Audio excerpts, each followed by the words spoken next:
Jumpa lagi bersama MSD Materi Sekolah Dasar.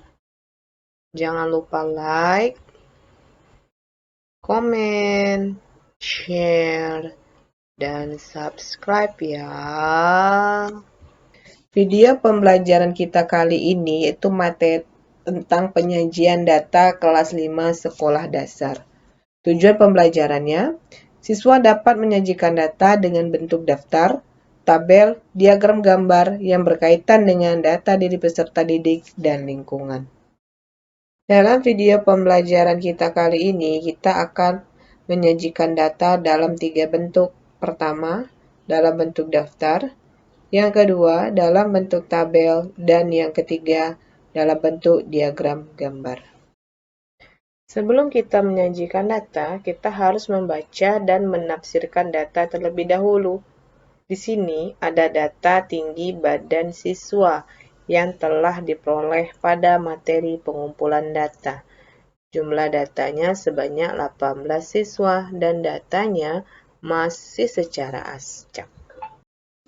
Nah, yang ini merupakan data yang tadi ya, yang masih secara acak. Sekarang kita akan menafsirkan data terlebih dahulu. Bagaimana cara menafsirkan datanya? Yaitu kita akan mengurutkan data dari yang terkecil. Nah, ternyata di sini tinggi badan siswa yang paling rendah yaitu 120 cm. Sekarang kita terus urutkan sampai tinggi badan yang tertinggi, yaitu dengan tinggi 155 cm. Setelah kita mengurutkan data siswa, yaitu dari tinggi badan yang terendah sampai tinggi badan yang tertinggi, ditemukanlah yang terendah 120 dan yang paling tinggi adalah 155. Sekarang saatnya kita akan membaca data. Ya, ini di sini ada tinggi, ada jumlah siswa. Tinggi 120, ini terdapat 1 orang siswa. Tinggi 121, ini ada berjumlah 1 siswa. Begitu juga seterusnya, sampai tinggi siswa yang tertinggi, yaitu dengan tinggi 155 dengan jumlah siswa 1 orang siswa. Nah, cukup mudah bukan? Sekarang kita akan memasuki penyajian data yang pertama, yaitu penyajian data dalam daftar. Dalam menyajikan data dalam bentuk daftar, langkah yang pertama dilakukan adalah 1. Mengurutkan data, kemudian mengumpulkan data sesuai dengan kelompoknya. Kedua, membentuk daftar sesuai dengan data yang dibutuhkan. Di sini kita menggunakan data diri peserta didik, yaitu berupa data golongan darah. Contoh, berikut data golongan darah 18 siswa kelas 5, yaitu golongan darah O, A, B, dan AB. Kemudian, sajikanlah data tersebut dalam bentuk daftar. Daftar golongan darah 18 siswa kelas 5. Golongan A sebanyak 4 orang, golongan B sebanyak 5 orang, golongan AB sebanyak 3 orang, dan golongan darah O sebanyak 6 orang. Seperti inilah bentuk penyajian data dalam bentuk daftar. Kedua, yaitu kita akan melakukan penyajian data dalam bentuk tabel.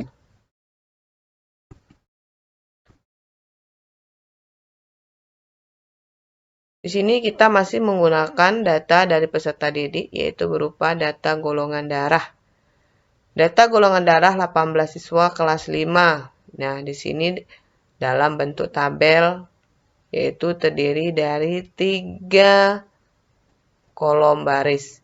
Kolom pertama yaitu ada nomor, kedua ada nama siswa, dan ketiga ada golongan darah. Yang pertama, yaitu ada nama siswa Aji Imron dengan golongan darah B. Kemudian nomor kedua, ada nama siswa Ardianzah dengan golongan darah O. Begitulah seterusnya sampai siswa yang ke-18, yaitu Tambara Putra dengan golongan darah B. Penyajian data dalam bentuk tabel seperti ini, keuntungannya sangat mudah untuk melihat banyaknya siswa kelas 5, yaitu ditunjukkan pada kolom baris nomor, yaitu berjumlah 18 siswa. Kemudian kelemahannya adalah apabila ingin mengetahui banyaknya siswa dengan golongan darah tertentu, masih harus menghitung satu persatu. Misalkan, berapa anak yang memiliki golongan darah A, kita akan menghitungnya satu persatu terlebih dahulu. Untuk itu, kita dapat menyajikan dengan bentuk tabel yang kedua.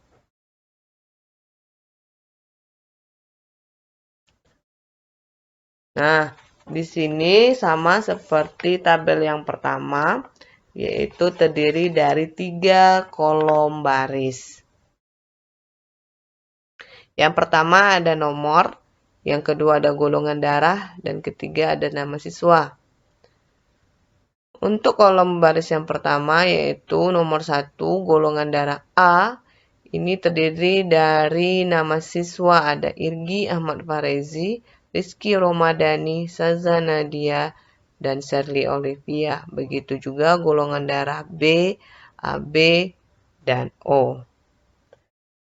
Apabila daftar golongan darah menginginkan banyak siswa masing-masing berdasarkan golongan darah, maka dapat disajikan dalam tabel ketiga. Berikut penyajian data tabel ketiga. Di sini ada daftar golongan darah 18 siswa kelas 5. Sama seperti tabel pertama dan kedua, di sini ada 3 kolom baris, yaitu terdiri dari kolom nomor, golongan darah, dan kolom banyaknya siswa frekuensi. Yang pertama yaitu golongan darah A, banyaknya siswa ada 4 siswa. Yang kedua, golongan darah B, sebanyak 5 siswa. Golongan darah AB, sebanyak 3 siswa. Yang terakhir, yang keempat, golongan darah O, sebanyak 6 siswa. Ketika dijumlahkan, banyak siswa kelas 5 yaitu berjumlah 18 siswa. Jadi, ada 3 bentuk penyajian tabel. Silakan dapat dipergunakan sesuai kebutuhan. Cukup mudah bukan untuk penyajian data dalam bentuk tabel. Sekarang kita lanjut yang ketiga, yaitu penyajian data dalam diagram gambar. Diagram gambar atau piktogram adalah penyajian data dalam bentuk gambar-gambar yang mewakili nilai-nilai tertentu. Gambar-gambar yang digunakan biasanya adalah gambar-gambar yang relevan dengan permasalahan. Di sini ada data dari lingkungan sekolah. Contoh soal, siswa SD 86 Tambunarang hampir setiap hari berkunjung ke perpustakaan. Berikut data peminjam buku di perpustakaan.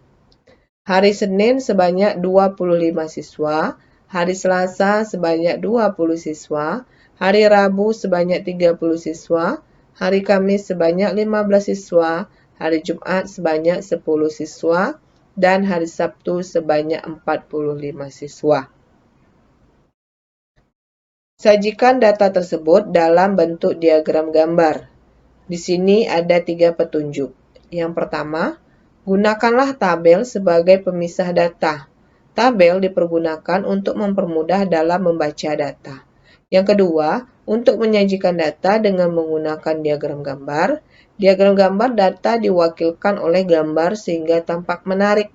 Dan yang ketiga, buatlah 2 gambar yang berbeda untuk mewakili masing-masing angka sebagai pembeda.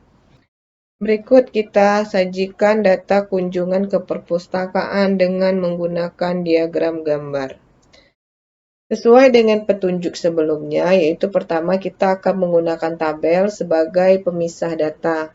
Tabel dipergunakan untuk mempermudah dalam membaca data. Kemudian juga kita menggunakan dua gambar yang berbeda untuk mewakili masing-masing angka sebagai pembeda. Di sini kita telah menggunakan dua gambar. Yang pertama ada gambar anak yang memegang buku warna biru. Satu gambar ini mewakili 5 siswa. Dan yang kedua ada gambar anak dengan menggunakan baju merah. Satu gambar anak ini akan mewakili 10 siswa. Berikut akan kita sajikan dalam diagram gambar.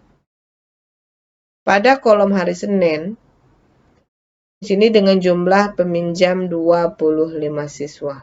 Bagaimana cara kita menggunakan diagram gambarnya? Yaitu yang pertama, kita gunakan satu anak dengan baju warna merah. Ini satu gambar mewakili 10. Yang kedua, kita gunakan lagi satu anak dengan baju merah. Kedua gambar ini jika kita jumlahkan berjumlah 20. Dan satu lagi kita gunakan gambar anak yang memegang buku biru. Satu gambar anak mewakili 5 siswa. Sehingga dengan ketiga gambar ini jika kita jumlahkan, maka jumlahnya berjumlah 25. Begitu juga hari Selasa, yaitu jumlah peminjamnya 20 siswa. Kita sajikan dalam diagram gambar, yaitu satu gambar anak yang memakai baju merah mewakili 10 siswa. Kemudian tambah satu lagi baju anak memakai baju warna merah mewakili 10 siswa. Jika dijumlahkan maka berjumlah 20. Begitu seterusnya sampai pada hari Sabtu, yaitu yang berjumlah peminjam 45 siswa. Kita gunakan satu gambar anak yang memakai baju merah, kemudian tambah lagi satu anak yang berbaju merah, tambah anak lagi yang berbaju merah. Di sini kalau dijumlahkan berjumlah 30, kemudian satu lagi berjumlah 40, dan satu lagi anak yang memegang buku warna biru dengan satu gambar mewakili 5 siswa. Ketika kita jumlahkan dari kelima gambar ini, maka berjumlah 45. Begitulah cara penyajian dengan menggunakan diagram gambar. Cukup mudah ya. Sampai di sini dulu ya video pembelajaran kita. Sampai jumpa pada materi selanjutnya ya. Tetap semangat dan selalu jaga kesehatan. Terima kasih.